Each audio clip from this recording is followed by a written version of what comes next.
Picture this. It's exactly 11:39 p.m. at a bustling, steam-filled British railway station back in the 1930s. The massive night mail train is sitting there, hissing, totally ready to carry its passengers and precious cargo off into the dark. But there is a massive problem. Welcome to today's Explainer. We're going to explore the fascinating world of one of literature's most commanding and, honestly, iconic felines. Today we're diving into Skimbleshanks, the railway cat. So, we drop right into the panic of T.S. Eliot's opening lines. The frantic question echoing down the platform is, has he gone to hunt the thimble? Now that's just a really playful 1930s way of asking if he's off goofing around somewhere.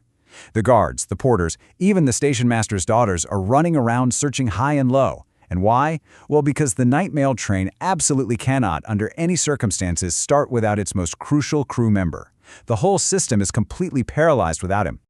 All right, here's our train timetable for today's Explainer. 1. The Railway Cat. 2. Origins and Appearance. 3. The Night Mail Journey. 4. Themes and Symbols. And 5. Page to Stage. Let's get moving. Section 1. The Railway Cat.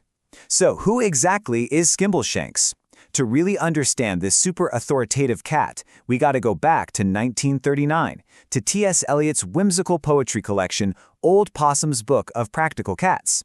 Eliot originally wrote these incredibly fun poems, which focus all on feline psychology and sociology under the pen name Old Possum, and he wrote them specifically for his godchildren. But back at the station, the panic on the platform doesn't actually last very long. Because at exactly 11:42, literally just 3 minutes after the freakout started, Skimbleshanks casually saunters out of the luggage van. He hasn't been playing at all, he's been working. He flashes his striking glass-green eyes to basically signal all clear. And that single look from those unusual glowing eyes is literally all it takes to grant this massive train permission to depart for the Northern Hemisphere. It instantly establishes his absolute authority over the entire operation. Section 2. Origins and Appearance. Let's look at what makes this meticulous feline tick. This brilliantly illustrates Eliot's playful genius. You see, Eliot actually begins this poem as a direct parody of Rudyard Kipling's poem L'Envoi. Kipling wrote, "There's a whisper down the field where the year has shot her yield." Eliot takes that exact driving rhythm and transforms it into, "There's a whisper down the line at 11:39. It's just a whimsical, highly structured homage that immediately sets this really brisk, marching pace for us.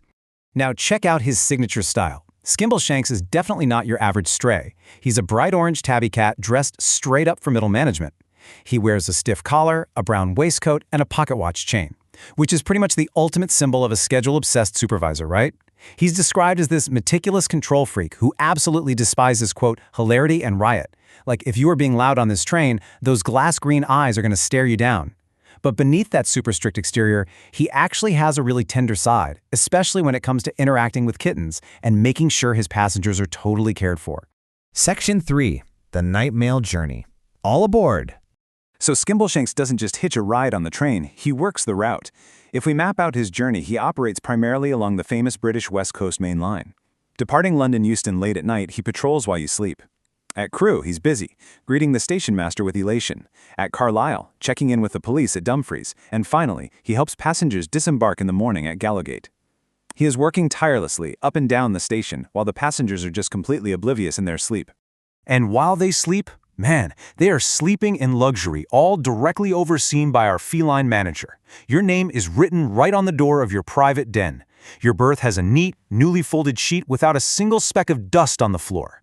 You've got adjustable lights, a handle to create a breeze, a washing basin, and a window crank. He even supervises the guard who comes by to ask if you want your morning tea weak or strong.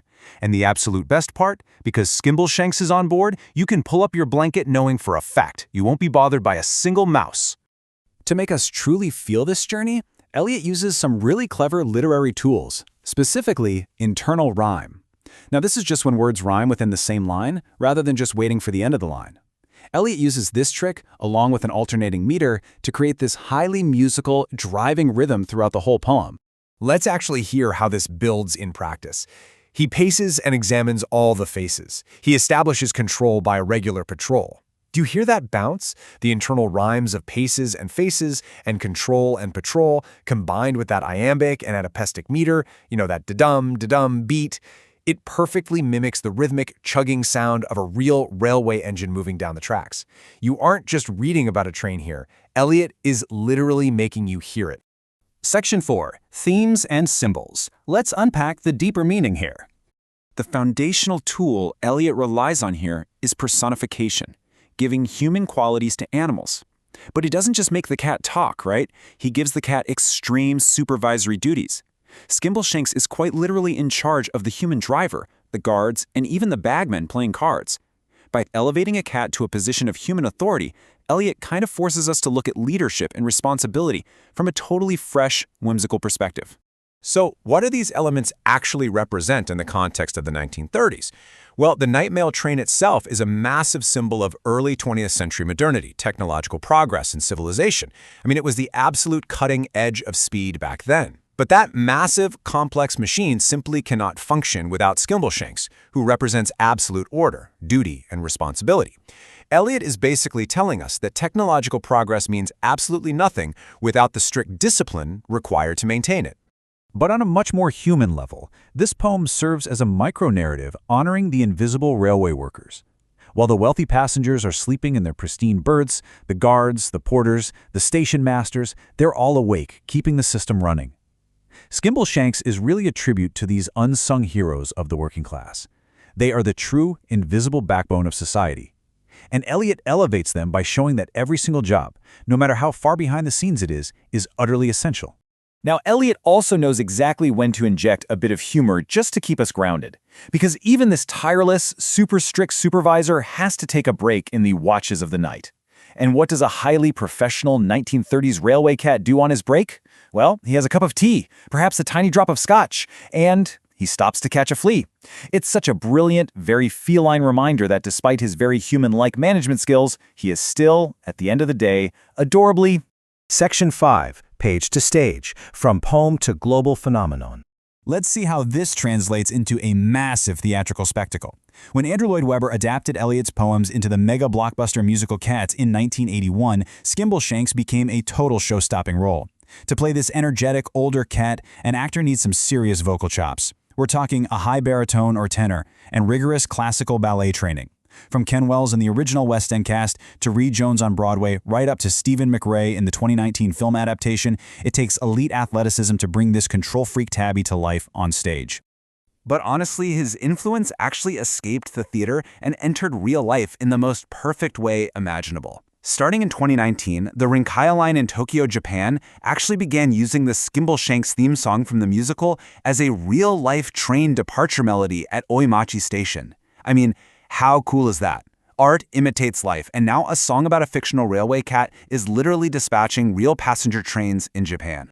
And his legacy just continues to endure in modern media. Case in point, in the 2025 Benoit Blanc detective film Wake Up Dead Man, starring Daniel Craig, the master detective himself is actually caught listening to the Skimbleshanks song in his car. It just proves exactly what Eliot wrote decades ago. He truly is a cat that cannot be ignored. As the morning sun finally rises and the night mail pulls into Gallowgate, our journey comes to an end.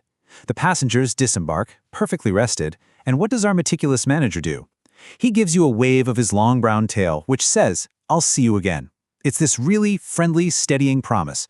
He is going to be there tomorrow night, ensuring the whole system runs smoothly all over again. Which brings us to our final stop today, and a thought I want you to take away with you. Who are the Skimbleshanks in your own life? Who are the unsung heroes, those invisible workers in your world, keeping things on track, ensuring you have a smooth ride while you're completely unaware? Maybe it's time we start noticing them and thanking them for ensuring our own night mails arrive safely. Thank you so much for joining me on this explainer, and I'll catch you on the next journey.